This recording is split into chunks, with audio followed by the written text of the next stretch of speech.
Dallas Cowboys Crosstalk. Crosstalk. Check this out. Broadcasting live from the Cowboys Club at the Star in Frisco. Brought to you by Blockchain.com. Invest like your icons with Blockchain.com.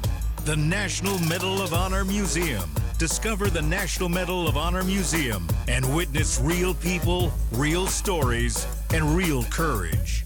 All-Tech Lansing. Just listen with All-Tech Lansing, perfecting sound since 1927. And by SWBC Mortgage. Customized solutions to help you meet your personal and business goals. Visit SWBC.com. Now, your hosts, Nate Newton and Bobby Belt. It is week 6 of the 2025 NFL season, and we are live from the Cowboys Club at the Star in Frisco. Welcome to the SWBC Cowboys Crosstalk, live on the Dallas Cowboys Radio Network, DallasCowboys.com, and all of their associated social media platforms. I'm Bobby Belt from 105.3 The Fan in Dallas. That is the radio flagship home of the Dallas Cowboys. Tonight, we're joined by DallasCowboys.com's Nicole Hutchison. Yes. As always, we've got the 3-time Super Bowl champ and 6-time Pro Bowler Nate Newton with us. Yes, sir. And our special guest this evening was a national champion and an All-American at the University of Alabama. Wow. A first-round pick of the Packers in 1993. Wow. A 9-year NFL veteran, Wow. including 5 seasons with the Dallas Cowboys. He is now the athletic director and head football coach at John Paul II High School. Please welcome George Teague. George, Yes, thanks sir. so much for being with us Wow. tonight. In the house, one baby. and only. So, George, we got a chance to talk to you last year, and there was a lot of great stuff that I know we went over. One of the things I don't think we went over very much early on in kind of your career path as a big-time recruit and somebody who went on to play big-time college football was the fact that I didn't realize you were a military brat. How much You didn't I know did that? not. I don't think we even talked about that last year. Bobby, all the research you do. I know. About Here it you is. missed that whole I know. part. I missed the whole part, so now you got to fill me in so that I can be educated, George. Talk to me just about, in general, the upbringing, the athletics, and how those all interplayed together on your way to Alabama. Well, first I have to tell you, it's so cool to be a military brat, right? Just to be able to live in different places, see a lot of different cultures. We had to move every couple of years, but being born in Michigan, going to Japan, living in Germany for 4 years, living in Kansas, living in Florida, Louisiana, I mean, it taught me so much more, right, on how to deal with people, actually.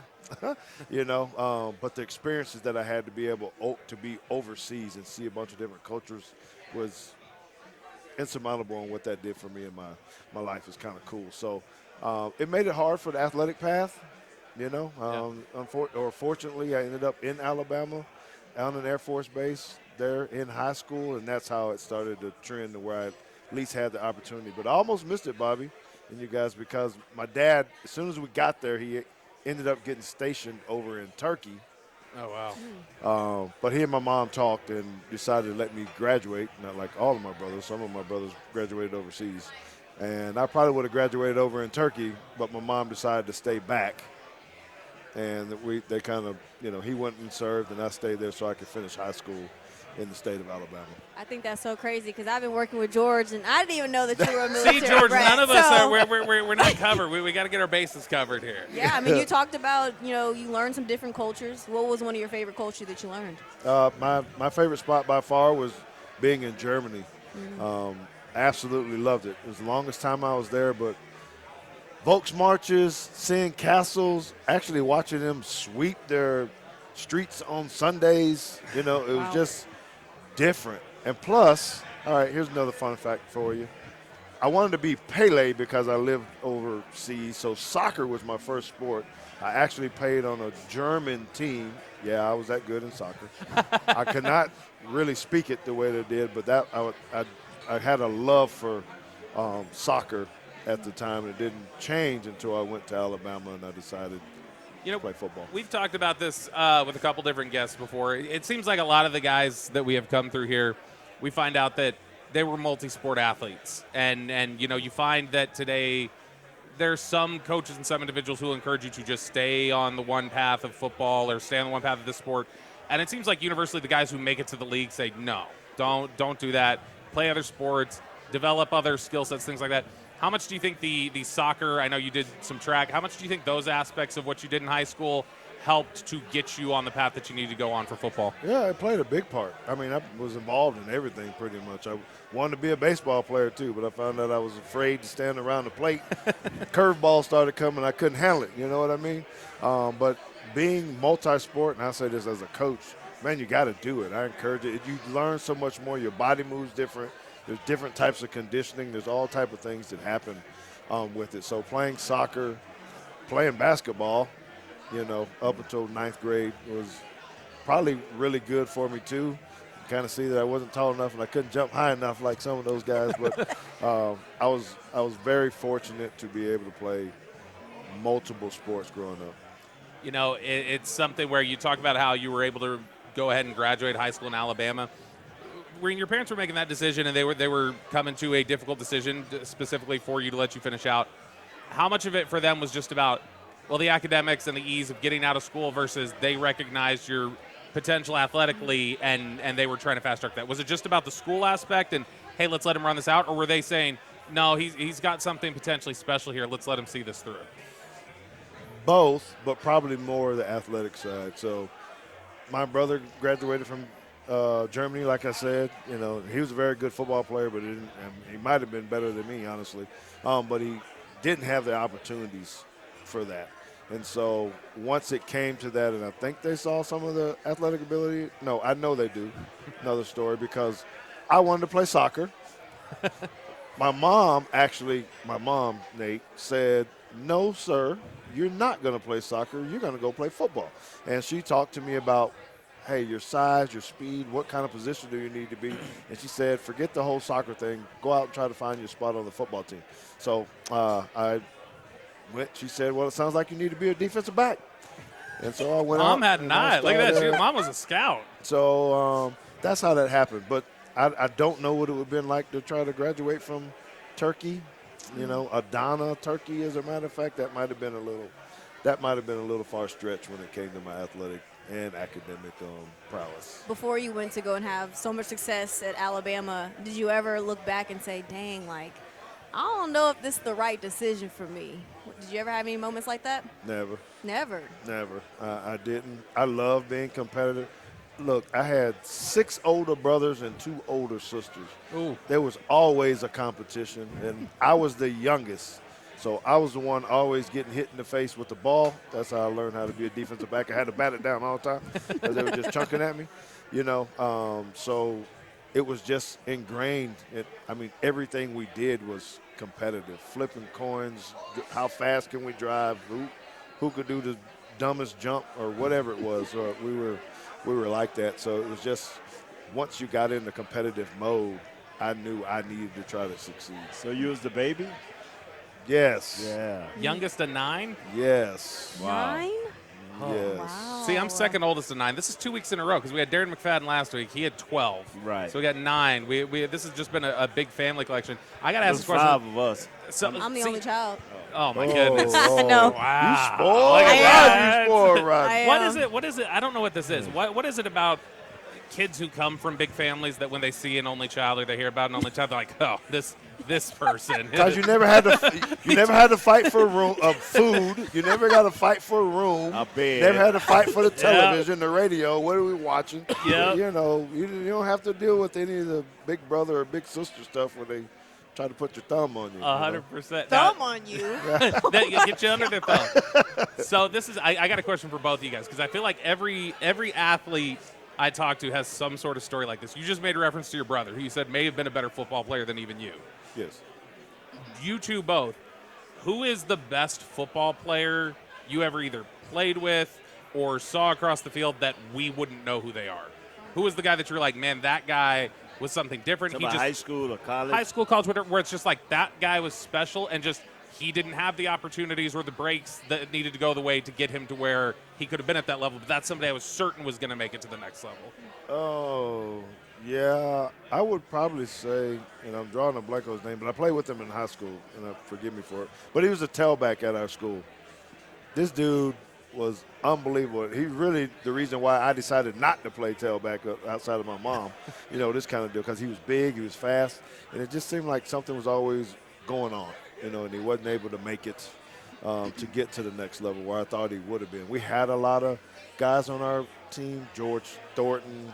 These are old guys. Orlando Parker, Richard Moncrief. Had a lot of guys that ended up going to the league. But this one gentleman, man, I wish he could have made it because he was so good. So I know I didn't give you the name, but that is immediately who I think of. That there's a high school guy that just didn't get the breaks that he needed. That's the exact type of thing that I'm thinking of. Because I know, Nate, you and I think it was when we were talking to Kenny Gant, you guys were both talking about an HBCU receiver that was just like super well known at the time of just like that guy everybody was terrified of him. And that was the type of player where it's like most people haven't ever heard that guy. But who was it for you that you've seen at any level where you're just like, man? A dude named Oscar Daniels, left-handed guy, basketball. The reason I knew he was on the next level because Darryl Dawkins played for the Philadelphia 76ers, come from Orlando Evans. At my high school, Jones High, our school was open for not only summer school, but for recreational purposes. Oh. Our school was the one that was open. Darryl Dawkins used to come back with Andrew Toney and another guy every year and, just play basketball with the guys. And it was 4 guys. And he would just tell everybody, y'all know I got OD, Oscar Daniels. Oscar, you with me.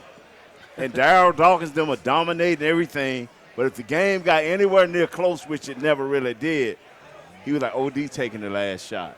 Oh, wow. This dude was everything. The only problem OD had, he had a little learning disability. But if he could have just overcame that right there, he could not miss. Nate, I know we've talked to you before about early on getting cut and then going to the USFL. You had the car accident and other things like that you've talked about in the past. George, you talk about the moving and different things that you did, and then you get that window in Alabama in high school. Would you say for both of you those were the pivot points for you guys in your careers, or was there another point, whether it be high school, college, or the pros, where you're like, man, if this just goes slightly different, I don't end up where I did? Yeah, and I think it's you just made me think of something from a different twist. So being on the base, I didn't have color barriers, right? We're all just always in the mix. When I went to Alabama, it's probably the first time that I actually saw real racism, and we weren't living on the base. It was bad, man. And it's not that long ago, but it was desegregation was happening. I was actually lived in an all-black neighborhood, and we had to be bused to the pretty much all-white school, so it was just different from that. So when he found out you all, yeah. So my growth was different from that stance of who I am today, and I think that helped me be a more focused in the sports world because I did not want to be caught up in the other stuff that was happening right in our town. Nate, for you, was it that pivotal moment we've talked about before in Washington, coming out of it, getting cut? Let me tell you something. I want to thank God because I was always my biggest problem because I wanted to do everything wrong besides football. Football was like a relaxing period for me because I couldn't wait till the game was over so I could see what I could do next wrong. So it was me always in the way. Always in the way. But see, Nate, a lot of us that when they think of my career, they don't realize that I actually got traded from Green Bay to Atlanta, and then cut 3 weeks later, and then signed with the Cowboys, and then gone. I was living in 4 places in like 6 months. It was a lot even for a military brat. It was like AAA baseball. It was hard, and my attitude was so bad. Probably even when I first came, or the second time that I came to Dallas. Right. Because, I didn't get along with Jimmy down in Miami. Just everything was bad, man. So I had to make a choice of what am I going to do with this sport? Is it over for me, or am I going to try to make this work? So I'm glad I had another opportunity to come back. I think that's a good point to stop for our first break, and we can pick that up on the other side, just the thought of what changed, how you changed from that attitude that you talk about to finding some sustainability here in Dallas, and then ultimately becoming, setting up your retirement home here, becoming a coach at the high school level. We're going to talk about that when we come back here with George Teague on the SWBC Cowboys Crosstalk.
Broadcasting live from the Cowboys Club at the Star in Frisco. Live. At SWBC, customized solutions for individuals and businesses are just a click away. Visit SWBC.com to learn more and start your next adventure. We are live from the Cowboys Club, the Star in Frisco, for the SWBC Cowboys Crosstalk. I'm Bobby Belt from 105 through the Fan. We got Nicole Hutchison from DallasCowboys.com. Three-time Super Bowl champ, six-time Pro Bowler Nate Newton is with us. And our special Cowboys alumni this evening is George Teague. George, thank you so much for joining us. Yes, sir. Thank you. Glad to be here. Yeah, I wanted to piggyback off our previous conversation in the first segment. George, you mentioned that, how your attitude was kind of in a bad place. Nate, you talked about how you wanted to do everything wrong. Who was that person to kind of flip the switch for you guys or help you all flip the switch, in your opinion? For me, it was my brother. I've talked about before. He actually, so it probably happened to me twice, once at Alabama and then in the pros. And both times he had to come save me. Essentially, I slept in the basement of my brother's house for a while, and he was like, I don't know what you're trying to do, but I don't know if you try to kill yourself or something. But very thankful for my brother Larry Teague, who lives in Wichita, Kansas now. So he's definitely was the rock for me to get me out of that darkness. Once I was here, he was close enough to me that, he could get 5 hours. He could get down here and be like, hey, man, your wife is calling me or, what is going on? So Yeah. Wow. Good stuff, man. What about you? I asked you too, Nate. But about what? What about you? You mentioned that you wanted to do everything wrong. What kind of helped you? Oh, that didn't stop until I got I was 7, 8, 9, 10 years out of the league before, I changed my life around for Christ. I started, walking with Christ. So, yeah, it was a while for me. I did that thing up to I was 40 years old, man. Right. All the fun the law allowed. Well, I was trying to get with it. Yes, I was. But Lost a beautiful wife and I almost alienated myself from my kids, bro. I was, you know what? I thought I was living the life, Right. I thought I was living the life, Yeah. I've always I tell this story still on 105 through the fan. The story you mentioned on the year before, though, of when we're talking about how does culture impact a team really? Like how much does leadership really impact a team? Because there will be a lot of people just go, give me the best football players. I don't care how they get along, whatever else. And the story I always reference with you is you talking about how you wouldn't have ever been a Pro Bowler if not for watching Troy Aikman work.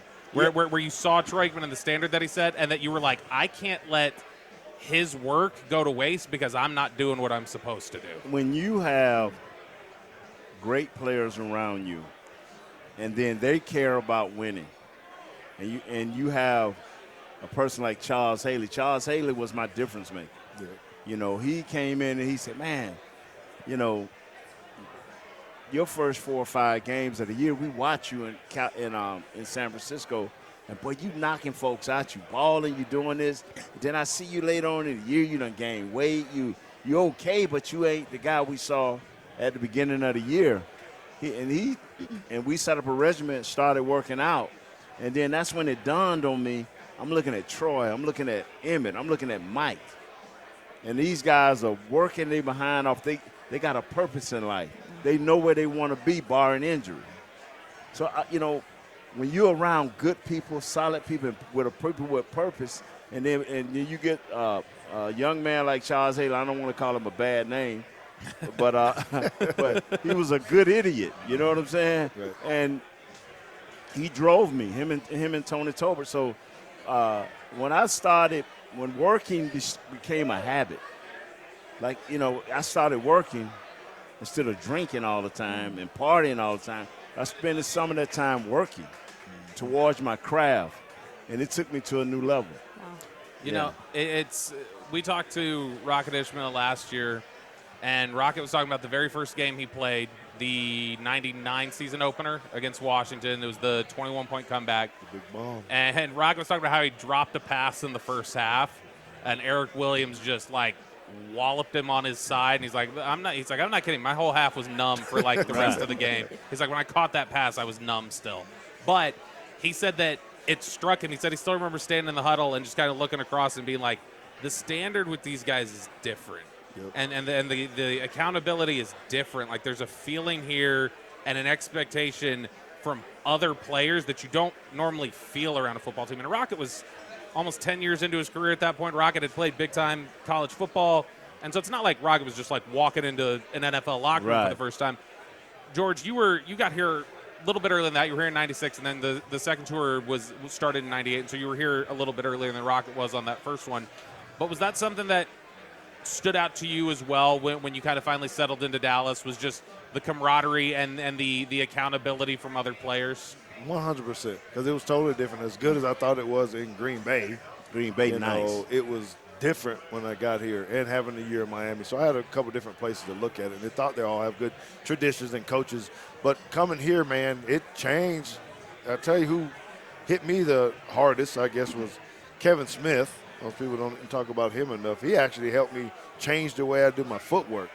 Darren Woodson, just his ability, the way he worked out and did those things. And then who I watched all the time was Michael Irvin. I just couldn't believe the way that he trained and worked out, and it just was something different. Like, man, I'm not doing enough.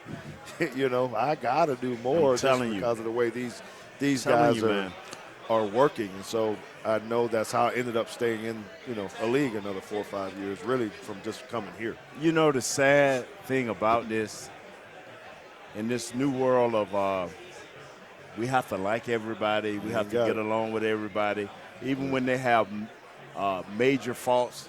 And what I mean by major faults is they're not team players. Mm-hmm. It's all right to be an individual. It's all right to do your thing while the rest of the team over here doing what is right, but you get to do whatever you want. Yeah. That's sad. That's sad, and I'm serious. That's sad, and that's one thing I won't. It's a lot of things I won't say about these new guys. I don't begrudge your money. I don't begrudge the time that you have off, or the times that you don't hit. Like, I don't begrudge none of that. That is what we work for them to have all of that.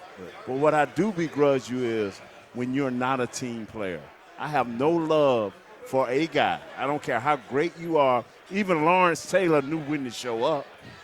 Right. Come on now. And that was a different guy. That Lawrence Taylor was a different guy. I'm sure. I'm guessing you do, George. I know you do, Nate and Nicole. We all know Brian Broaddus, former Cowboy scout, former Packers scout, and somebody. Brian, as being somebody who worked around the game of football, I know the nastiest thing Brian Broaddus can say about you is he goes, "That person's a bad teammate." Yeah. When he says that's a bad teammate, that carries weight to Brian of just like you have no character. You have that is like one of the lowest things you can say. When you talk about how both of you are motivated by other people's work ethic or doing certain things and how that elevates you, it is easy, I think, for a lot of fans to hear some of the discussion about culture that Brian Schottenheimer's talking about here and wanting to establish that. And maybe some people look and just kind of go like, yeah, okay, that sounds like try-hard stuff.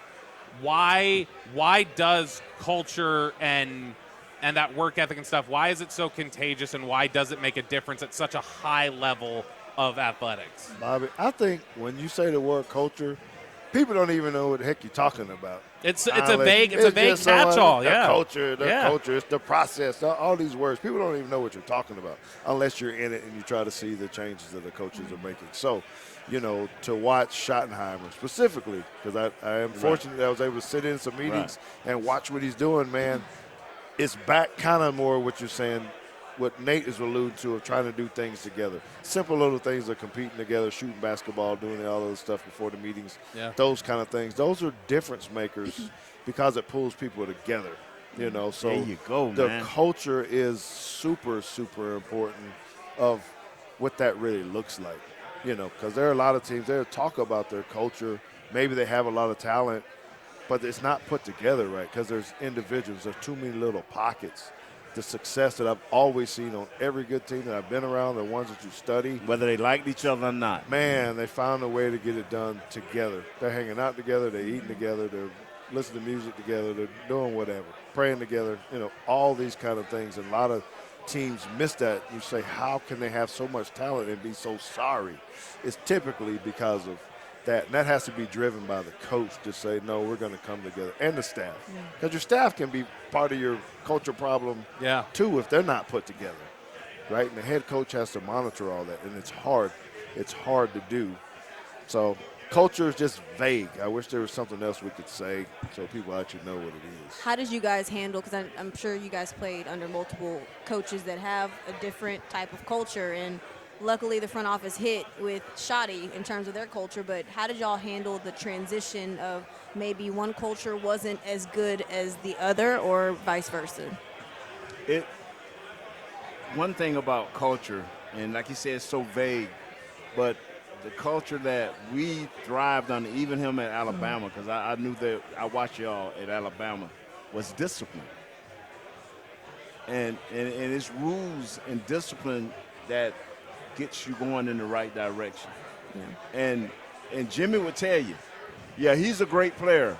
I'm going to let him do this, but this is what you – he treated everybody a little bit different, depending on who you were, what's your responsibilities to this team, and what do you mean.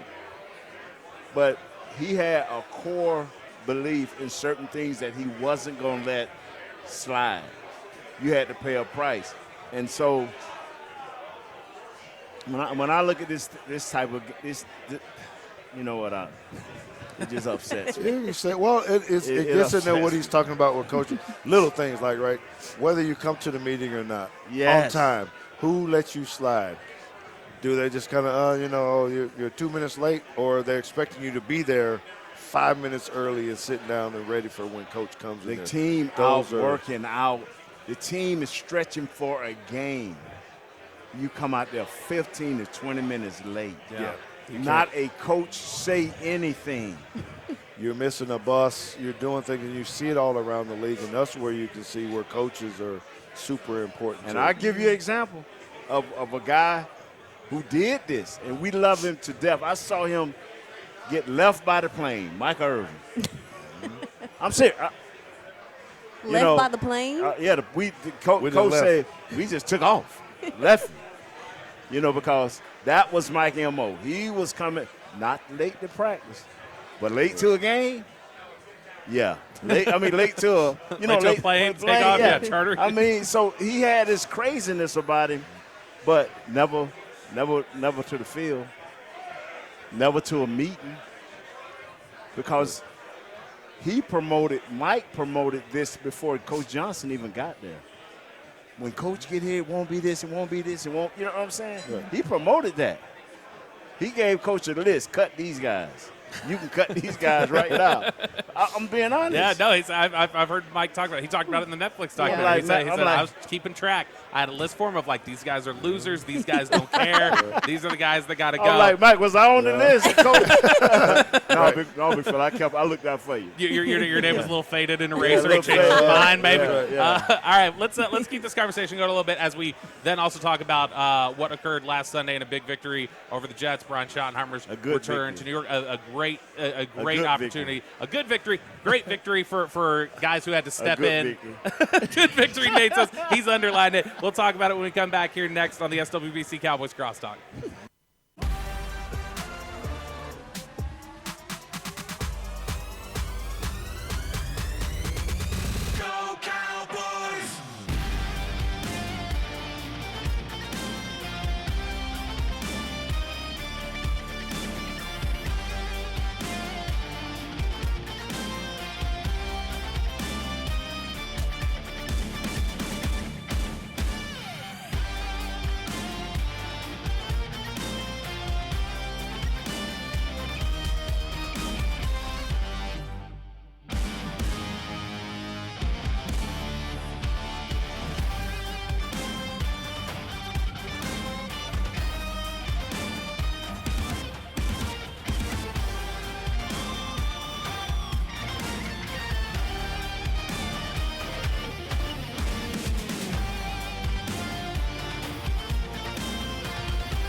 Back to SWBC Mortgage's Dallas Cowboys Crosstalk. Yeah, check this out. Broadcasting live from the Cowboys Club at the Star in Frisco.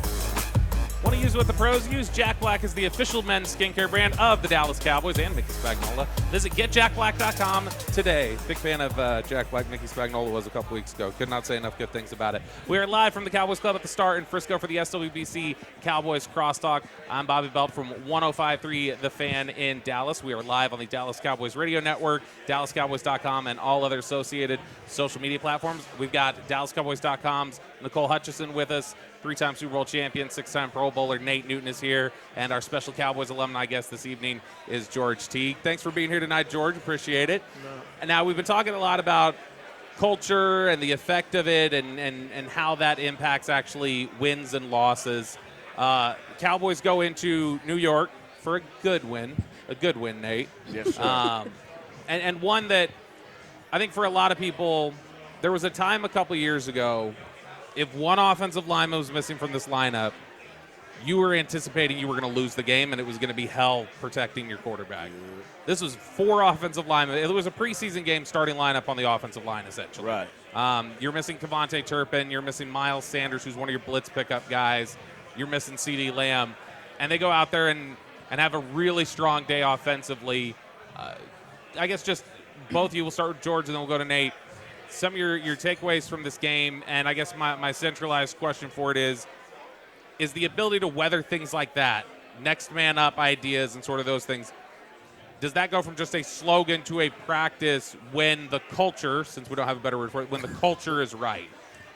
I think that does bode well for what you're talking about, culture and how you're being edified, I guess. Can you actually do it in playing, and what kind of coaching that you're actually receiving? You know, I am fortunate enough to be able to do some work with Nicole, and we're speaking of the culture of her shows. Man, she's a griller, man. She be getting on me, man. I mess up, she be like, George. Don't do that. No, I don't. Don't do that. He acted funny on this show. Like, what you doing? But seriously, man, I didn't know what to expect. I was worried going into the game because of what you're saying, all the injuries, all the new players and different things. And then when you see it actually start to happen, it is definitely a great reflection of what the guys are doing in the locker room, in my opinion, and from the coaching staff to get these guys ready to play against the, okay, they were 0-4, but they were a good football team when you're dealing with an offensive line that they had that was supposed to be intact. Yeah. And we basically just destroyed them all up front with our pass rush and things of that nature. So, and to be able to run the ball that we did with our hurt guys, that's culture, that's good atmosphere. You just hope that you can stack week after week after week. Before we get too excited, can we do it again, this upcoming week? Nate? I just believe, I'm with Shotty all the way. Good, bad, and different. I want, because, I'll use Dan Campbell. It was 13 weeks. He had a tie before he had an actual win. Yeah. And I feel bad for the Jets coach because he's telling the fans they're getting better, but you can't see it. Not right now. Right. It's going to take a win or two, and then, like George said, start stacking. We were supposed to beat the Jets. And I tell people, and I know this may not resonate with a lot of people, but you see why the tie didn't bother him? Because he was able to say, yes, we didn't win this game, but this is how we can build. That's right. And now he's got to win. So now let's see. How does he play Carolina? Carolina, they tough at home. They are 2 different teams. At home, they're a lot better than what they are on the road. The record indicates that. The way they play indicates that. So we'll just see how we handle back-to-back road games, how they do it, The process. One of my questions, I'm sorry, talking about good things that we saw last week, but honestly one of the most consistent pieces that we've seen all year is Javonte Williams. Y'all have played with some talented running backs. How would y'all compare? Who would y'all compare him to in terms of what y'all have seen so far? Oh, man.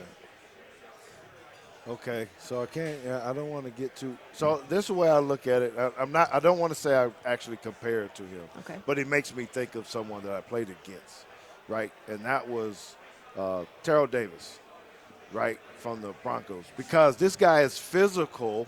Javonte Williams, he's physical, and his yards after contact are impeccable. you could hit TD. It hurt to hit him, and he was going to fall forward and could get 2, 3, 4 more yards all the time. Now, I'm not saying, that Javonte is a Hall of Fame running back, but when you're talking about the power of running backs, when you hit them and they continue to get the extra yards, his patience, his ability to be able to see the hole are impeccable.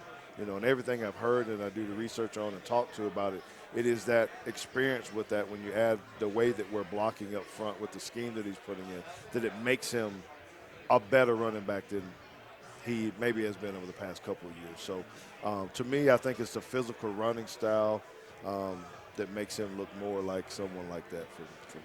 Who you got, Nate? He's to me he's in a class of his own.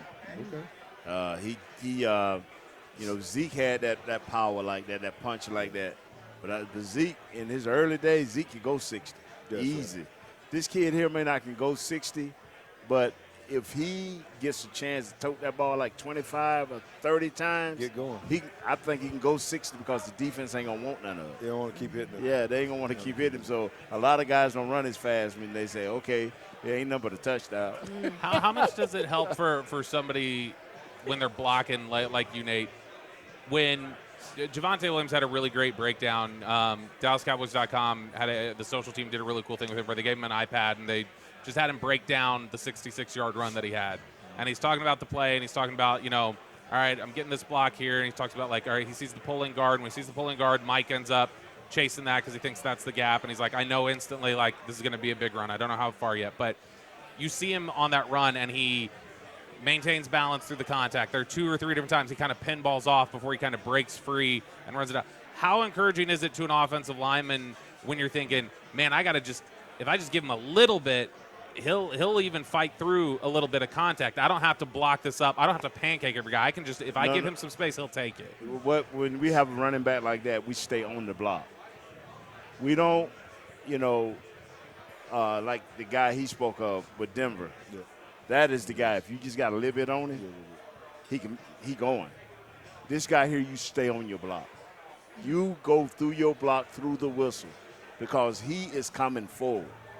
And if it's muddy, just stay on your block. You have to maintain it. Just maintain your block. You don't have to knock the guy off the line. You just stay and maintain your block. As long as you don't get knocked back, this guy's going to make it happen for you. That's the difference in him. Hey, would you rather hit somebody named Javonte or Reggie? Reggie who? I'm just saying. Javonte, There's some power in the name. Okay, just the name. We call him, playfully, we call him Juggernaut. Yes. Yeah. You ever seen the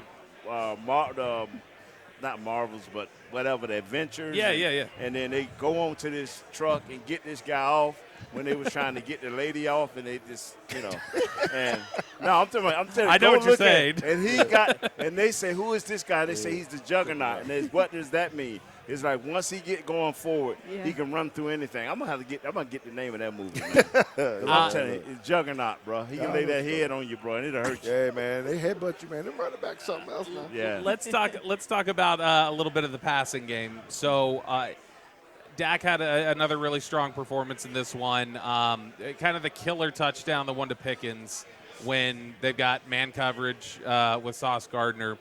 And I went back and I was looking at that play, and they went straight max protect, and it was basically a 2-route concept. It was just 2 verticals, and then you had Javonte leaking out at the end as just kind of like the check down. But when they've got the confidence to, all right, we know Sauce Gardner's standing over there. But we're going to put confidence in George Pickens, and we're going to put confidence in Dak to deliver the ball on the money against a ball-hawking type of DB. What level of confidence does that speak to in terms of where the offense's head is at right now and the sort of, I don't want to say arrogance, definitely confidence, but just a really strong confidence that we can play at a certain level and attack anybody? What I like about this situation is Dak is connected real well at this time early in the season with his head coach and play caller. They are connected. Dak has seen it all, and all Coach Schottenheimer asked him to do is get us in and out of the plays. Do not let us have bad plays. And so he's been able to keep them in the correct play. And his pocket presence, it's been a long time since I've seen a quarterback have this much pocket presence, because Green Bay game I saw 5 or 6 times, but it's like, whoa. He barely got that ball off, bro.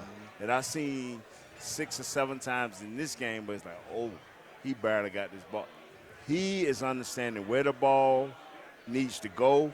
If he needed to maneuver a little bit in the pocket to help that receiver break open, he's doing it, but he is getting rid of that ball. My question is this, and what do you do when you play teams that are equal or better than you?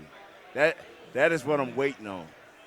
That is what I'm waiting on, because I'm hoping our players are back. I'm hoping our left guard is back. I'm hoping our right guard is back and have played together, because we're going to need that going down the stretch if we're going to continue to grow. Did you feel like Green Bay wasn't that, a team that was equal or better than you? I thought at certain positions on their defense were better than us. I didn't feel like their interior was better than us, and I'm talking about their down interior lineman wasn't better than us. Yeah, they traded us there. Yeah, but their defensive ends were better than our guys. Much, much, much better than our guys at this point in time. They got a linebacker. He's nice. I can't think of the kid's name, but he's a nice guy. And their corners are playing to that coverage. They would jump some things. Yep. I mean, they'll sit back. I mean, you can speak more to that than I can. But the film that we saw before they played the Cowboys, a lot of the routes that the Cowboys were getting, that says a lot about Schottenheimer and Dak, because a lot of teams weren't getting that. They wasn't getting that, but Shotty found a way to get those plays. Let's go ahead. Let's take our final break of the show. When we come back, I got a question for both of you to think about as we're getting ready to throw it to break. I was talking to a player coming out in the draft a couple years ago when Brian Schottenheimer was the offensive coordinator, and he was saying that Brian Schottenheimer had told him as the offensive coordinator, he asked him, he said, what's it like to play with Dak Prescott? And he said, if you want to make sure you are in the exact right position, the exact right look, and the exact right play every single time when you break the huddle, that you break the huddle and your quarterback scans it, and he's going to put you in the best position to succeed, and it's just up to you to execute. That's what it's like to play with Dak Prescott. So what I want you guys to think about is, Nate, the confidence that comes from having a quarterback who you know is going to put you in the best position, and George, the stress it puts on the defense when you feel like we've got a guy over here who has all the answers to the test. And we'll talk about that when we come back here on the SWBC Cowboys Crosstalk. AltaClint Clear.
Back to SWBC Mortgage's Dallas Cowboys Crosstalk. Yeah, check this out. Broadcasting live from the Cowboys Club at the Star in Frisco. At SWBC, customized solutions for individuals and businesses are just a click away. Visit SWBC.com to learn more and start your next adventure. We are live here from the Cowboys Club, the Star in Frisco, for the SWBC Cowboys Crosstalk, live on the Dallas Cowboys Radio Network, DallasCowboys.com, and all other associated social media platforms. Our final segment here, just a few minutes left. I'm Bobby Belt from 105.3 The Fan in Dallas. Got DallasCowboys.com's Nicole Hutchison here, the three-time Super Bowl champ, six-time Pro Bowler Nate Newton, and our special Cowboys alumni this evening is George Teague.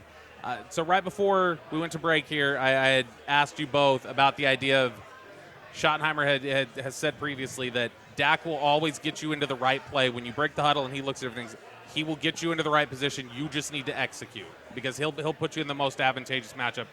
Talk about the discouragement from the defensive side when you feel like you got the guy who has the answer to the test. And then Nate, the boost that you have when you feel like all I got to do is do my job and we'll be in the right look. Yeah, first of all, it even looks different than it did in the past years to me with the way the Dak is controlling the offense. Yeah. It just seems like it's a whole nother level. And that's the shoddy effect, I would say, that you could just see the confidence in Dak. He might have been doing it all the while, but it just looks different. Right? Yeah. And from a defense perspective, it is deflating when it seems like you can't get anything right. And it's something that you can see as a defensive back because they always look at the safety, and you can just see the quarterback's face kind of like, oh, I got you. You know, this kind of thing beforehand. You're like, oh, crap, what does that mean? You know, and I saw that in, like, Troy Aikman when I was with the Green Bay Packers. They were coming here. I saw it in Brett Favre look when at he you, was and with the you Green can Bay see, Packers. and it's almost like they got a little grin, and then you start seeing moving around and making the checks. You're like, uh-oh, what does You don't this know mean? what's real and what ain't. And then they complete the pass, or they check to the run, and you're just kind of off guard, and it's deflating to have that happen to you when you're on the other side of the ball because it seems like you can't do anything right. Nate, for you, is that just a big confidence boost for an offense when you're like, I know the field general back here is going to put us in position, so we just got to do our job? I remember when one year Philly got a lot of sacks on us. Then the next year we played Philadelphia, and Troy he wanted it. And, boy, we was jacking around, and he wanted to score one more touchdown, and you can just see it in his eyes, man. When you got a confident quarterback, you would do almost anything to make sure you get your block the correct way, you know. And so when you got a quarterback like that, I've seen Joe Montana, I've seen Steve Young, I've seen Brett Favre, I've seen the best surgically just eat up my team and eat up other teams, and I've seen it live. Ain't nothing like that in the world, man. That's right. Yeah, that ain't nothing like that in the world, bro. When you can just know that you got that guy. When you know you got that guy. A couple years ago, I feel like we were talking about Dak and how he was seeing the field so well. Obviously, second in MVP voting, led the league in touchdown passes and passing yards. But do y'all feel like he's playing at just a whole new level, like better than that 2023 year? I have to wait another 7 or 8 games. Okay. Because I've seen guys catch fire. Indiana Jones with the Colts. His history says that he's not that good, but his maturity says something different when you see him throw the ball now and how he handles the ball. The first thing a confident quarterback does is he don't turn the ball over.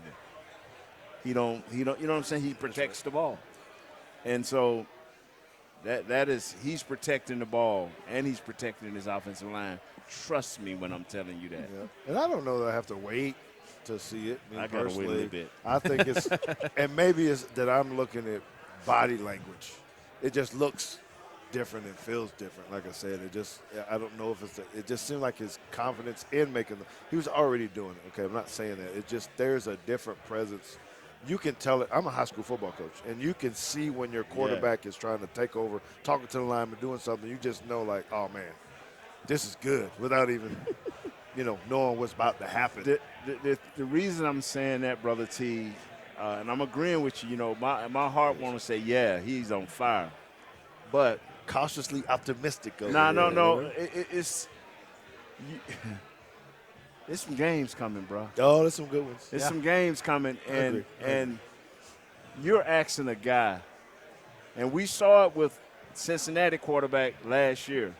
I'm not saying he can't keep this up, but you're asking a guy to score on average 35-plus points a game unless your defense go from a ranked 32 team defensively at least to 17. Yeah.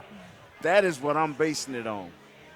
Because when you put that much pressure on a quarterback, which he's willingly accepting, that's a great thing. What happens, and I'll say it again, when you play equal or greater talent? It'll be a big question for them, and they'll have an opportunity to answer that question as the season kind of wears on and the schedule gets a little bit tougher. We got just about 40 seconds left. George, quickly, give us the recap real quick on your football team and what you guys are up to coming up this year. I am the athletic director, head football coach at John Paul II High School in Plano.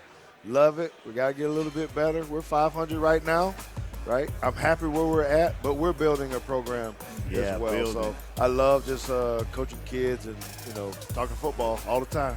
Not just building a program, not a culture. Culture is just too vague a word. It's the process. For George Teague, Nate Newton, Nicole Hutchison, I'm Bobby Bell. This has been the SWBC Cowboys Crosstalk. We will talk to you guys again next week. See you. This has been a production of DallasCowboys.com and the Dallas Cowboys Football Club. How about this, Cowboys? Yeah!